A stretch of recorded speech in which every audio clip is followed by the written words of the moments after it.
Bonjour à tous, bienvenue pour la tactique du jour sur échec et pédagogie. Salut Romu. Salut Laurent, salut à tous. Donc, avant de commencer, avant de vous laisser chercher cette position, on vous rappelle, on apprécie beaucoup le fait que vous commentiez et que vous likez nos vidéos.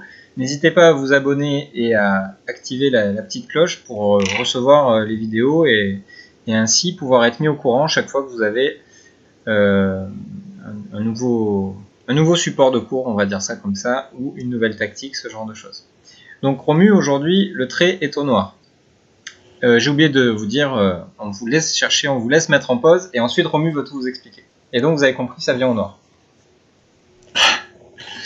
Donc oui, effectivement, le trait est au noir. Donc bon, c'est assez clair que les Noirs sont passés à l'attaque. Ils ont posté leur cavalier sur F4, qui a le mérite de contrôler la case G2 et d'attaquer le pion H3. Donc la case G2, c'est la case de fuite du roi. La tour H8 est excellemment placée sur cette colonne puisqu'elle vise directement le pion H3. On voit aussi que la dame en A6 est relativement loin en apparence, mais bon, comme c'est une pièce à longue portée, elle peut rapidement se rapatrier vers le roi blanc, donc c'est quelque chose qu'il faut avoir en tête. Du côté des blancs, on note que ce roi est quand même assez esselé. Il y a que la tour H1 qui joue réellement le rôle d'un défenseur. Sans cette tour, le pion H3 serait pris avec un mat.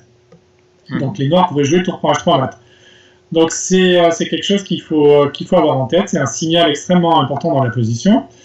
Donc comme la défense des Blancs repose sur cette tour H1, il faut donc essayer de la dévier. C'est quelque chose qui vient naturellement à l'esprit. Et quand l'objectif c'est de faire mat, il faut reculer devant aucun sacrifice, même les plus importants, comme le coup qui a été joué dans la partie, dame F1. Donc ok, lorsque je repère une pièce qui me dérange, une pièce de l'adversaire qui me dérange, je dois avoir le réflexe de la supprimer ou de la dévier finalement. Ouais, c'est ça, exactement. La sécurité du roi est le paramètre le plus important aux échecs, donc le matériel est vraiment secondaire. Donc si c'est la tour qui défend, il faut à tout prix la dévier. Donc c'est le cas ici avec dame F1. Donc on menace de prendre en H3, on menace tour prend ou dame prend H3 et suivi du mat. On menace également bien sûr la tour qui est attaquée. Ok. Et on peut vérifier ça justement, ce que tu viens de dire, c'est-à-dire que si les blancs avaient décidé tout simplement de protéger leur tour, effectivement on peut prendre soit de la tour soit de la dame et on arrive à faire ce mat. Et de notre côté, si on joue le coup basique d'accepter la dame, alors effectivement il y a mat. Donc, que faire alors ? Alors dans la partie, les blancs ont essayé de pêcher en eau trouble et ont joué le coup cavalier prend E5. Bon, c'est un coup qui fait échec déjà, donc on essaie de perturber un peu les noirs. Et l'idée, c'est aussi de se donner la case G4 pour fuir. Parce qu'on a vu que le roi blanc est complètement coincé, donc essayer de se donner un peu d'air en sacrifiant une pièce pour essayer de fuir. Mais malheureusement pour les blancs, la fuite va s'arrêter assez rapidement. Donc on prend simplement le cavalier en E5. Si les blancs prennent la dame en F1, on va faire tour prend H3, échec. Seule case, roi G4.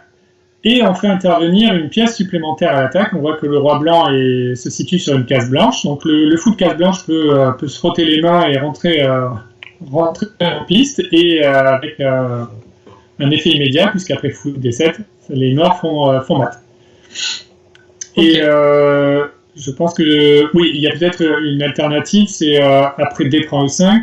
Oui. Si les blancs avaient joué le coup F3. Pour essayer de s'enfuir. Pour essayer de s'enfuir en F2, mais on prend simplement la tour en H1 avec une position qui est complètement gagnante. On attaque encore le pion H3 et matériellement on a 2 pièces de plus, donc c'est une position sans espoir pour les blancs. Ok, merci Romu pour toutes tes explications.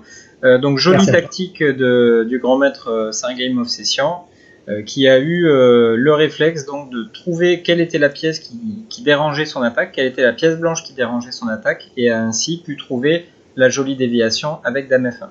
On vous dit à demain pour la prochaine tactique. À demain. Au revoir.